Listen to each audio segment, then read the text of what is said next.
যে মাথা ঢেকে রাখো। হতে পারে যে ডেভিড ভাই তার স্ত্রীকে বলবেন যে বাইবেলে তোমাদের মাথা ঢেকে রাখতে বলেছে। হয়তো এই কথা বলবেন তার বোনকে বা তার মাকে যে আমি জানতে পারলাম তোমাদের ভদ্র পোশাক পরা উচিত মাদার মেরির মতো। হয়তো ওনার বোনকে বলবেন আগামীকাল বা আজকে, অথবা তার মাকে। আর তিনি বিবাহিত হয়ে থাকলেও ভালো, তার স্ত্রীকেও বলবেন যে দেখো এই কথাটা বাইবেলে লেখা আছে। ভদ্রতা বেদেও একই কথা আছে। বেদ পড়েছেন ভাই? ঋগ্বেদে আছে ব্রহ্মা তোমাদের সৃষ্টি করেছেন নারী হিসেবে, অতএব দৃষ্টি নিচু করো আর মাথা ঢেকে রাখো, মাথায় কাপড় দাও। আপনাদের বেদে লেখা আছে। তাহলে বেদেও কথা লেখা আছে যে মহিলারা তারা তাদের মাথা ঢেকে রাখবে, তারা দৃষ্টি নিচু করবে। আমার ভিডিও ক্যাসেটে আছে সিমিলারিটিজ বিটুইন হিন্দুইজম এন্ড ইসলাম। এটা দেখেছেন? আচ্ছা, দয়া করে ওনাকে একটা ভিসিডি দেবেন, সিমিলারিটিজ বিটুইন হিন্দুইজম এন্ড ইসলাম, এই ভিডিওটা। আর খ্রিস্টান ধর্ম সম্পর্কে যা বলেছি সেটার উপরে আরো 3-4 ঘন্টা বলে যেতে পারবো।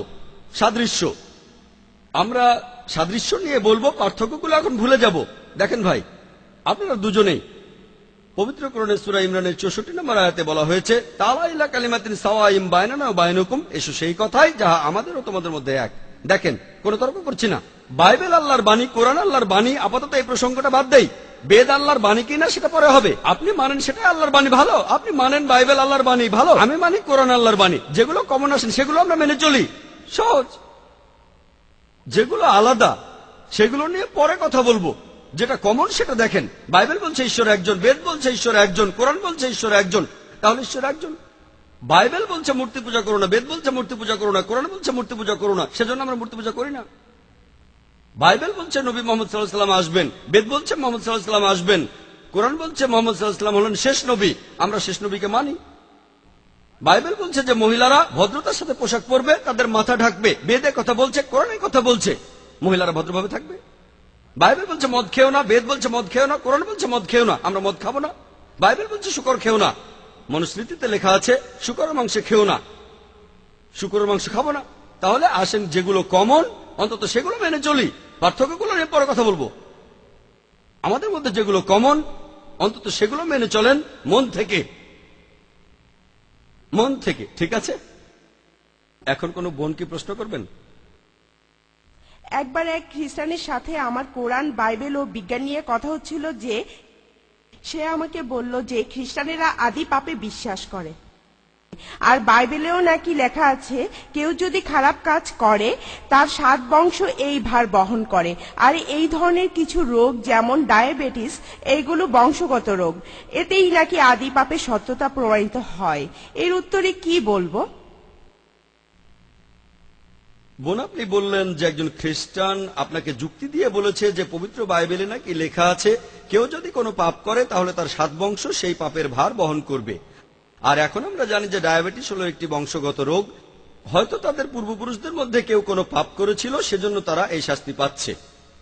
বোন, আপনি যদি বাইবেল পড়েন, আমি জানি না 7 বংশ দিয়ে কোন অনুচ্ছেদের কথা বলছেন, কিন্তু বাইবেল স্পষ্ট লেখা আছে বুক অব ইজিকিয়েল 18 নম্বর অধ্যায়ের 20 অনুচ্ছেদে যে পাপ করবে সে মারা যাবে।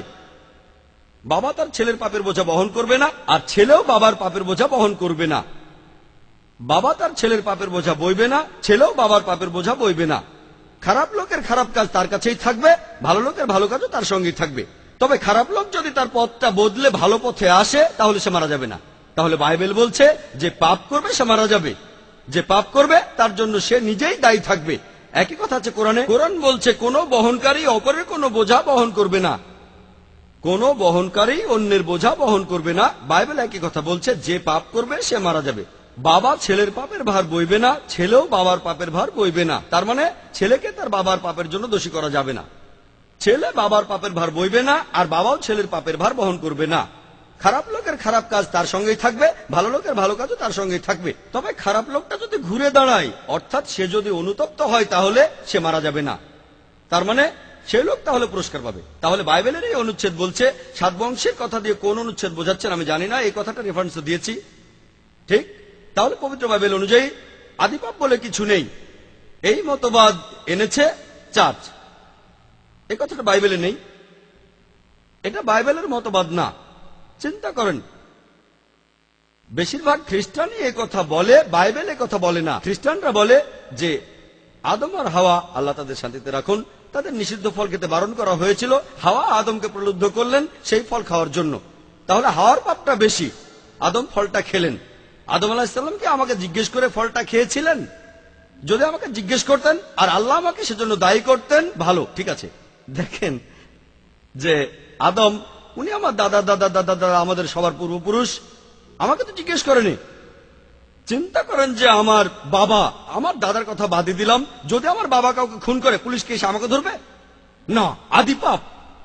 তাই খ্রিস্টান দেশে কেউ মানুষ খুন করলে তার ছেলের শাস্তি হওয়া উচিত। ঠিক না ভুল? ঠিক না ভুল? ঠিক। ছেলে শাস্তি পাবে এমন কোন দেশ আছে? যে দেশগুলো খ্রিস্টান ধর্ম প্রচার করে আর খ্রিস্টান আইন মেনে চলে, সেখানে তো ছেলে শাস্তি হওয়া উচিত। এমনটা আপনারা কোথাও দেখবেন না। এমন আইন কোথাও দেখেছেন? এটা অযৌক্তিক। যদি বাবা কোনো ভুল করে সেজন্য সে দায়ী থাকবে। হ্যাঁ, যদি আমার বাবাকে খুন করতে সাহায্য করি তাহলে পুলিশ আমাকে ধরবে, ঠিক আছে। তাহলে আমাদের সবার পূর্বপুরুষ আদম আলাইহিসসালাম গন্ধম ফল খেয়েছেন, কিন্তু আমাকে জিজ্ঞেস করেননি। যদি আপনার বন্ধুকে জিজ্ঞেস করে তাহলে তিনি দায়ী থাকবেন, আমাকে কেউ জিজ্ঞেস করেনি। এরপর প্রমাণ হিসেবে বললেন অসুখের কথা। আপনাকে বলা হয়েছে যদি ভালো করে দেখেন ডায়াবেটিস বংশগত রোগ। হ্যাঁ, আমি মেডিকেল ডক্টর, আমি প্র্যাকটিস করা বাদ দিয়েছি। এখন আমি ইসলামের কথা বলি, সত্যের কথাগুলো প্রচার করার চেষ্টা করি। আমি জানি মেডিকেলি যে ডায়াবেটিস বংশগত রোগ, এটা একটা জেনেটিক রোগ। সেজন্য আপনাকে বলা হয়েছে যে আমরা জানতে পেরেছি যে অমুক লোক পাপ করেছে, সেজন্য এটা হয়েছে। প্রথমেই বলি বাইবেলে এমন কোনো কথা নেই। আর বলছেন এই অসুখটা জেনেটিক, এই যুক্তিতে তাহলে মানতে হবে অন্য সবকিছু। আমরা জানি এমন অনেক লোক আছে যারা স্মাগলার, ধর্ষণকারী। হয়তো এদের ছেলে মেয়েরা বুদ্ধিমান। এখন কি বলবেন, যেহেতু তারা ধর্ষণ করেছে, বাবা স্মাগলিং করেছে, সেজন্য ছেলেমেয়েরা বুদ্ধিমান হয়েছে? এরকম কি? এরকম নাকি? না। যদি পূর্বপুরুষের পাপের জন্য শাস্তি পেয়ে থাকেন, এখন পূর্বপুরুষ ভালো কাজ করলে তার পুরস্কারটাও তো পাবেন, ঠিক? এরকম আমরা দেখি, প্রায় দেখি যে বাবা সে একেবারে খারাপ লোক, নিষ্ঠুর, তারপরেও ছেলেমেয়েরা খুব ভালো।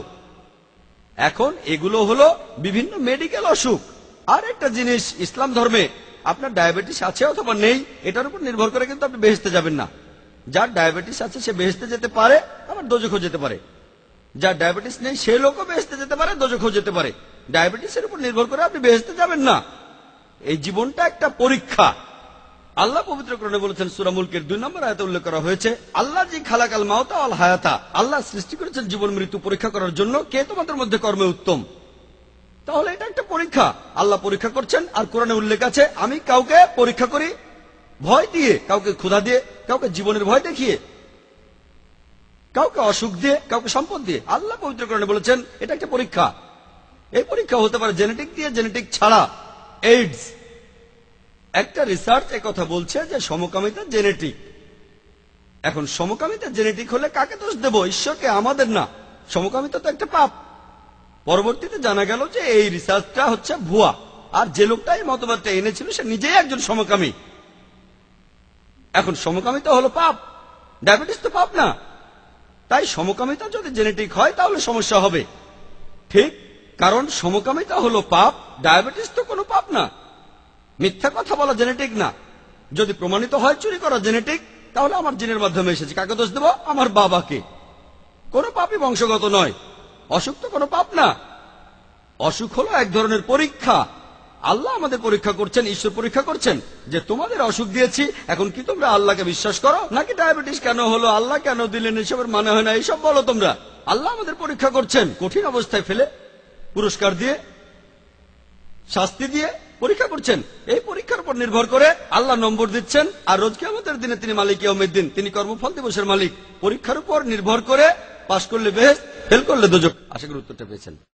إن في خلق السماوات والأرض واختلاف الليل والنهار والفلك التي تجري في البحر بما ينفع الناس وما أنزل الله من السماء من ماء فأحيا به الأرض بعد موتها وبث فيها من كل دابة وتصريف الرياح والسحاب المسخر بين السماء والأرض لآيات لقوم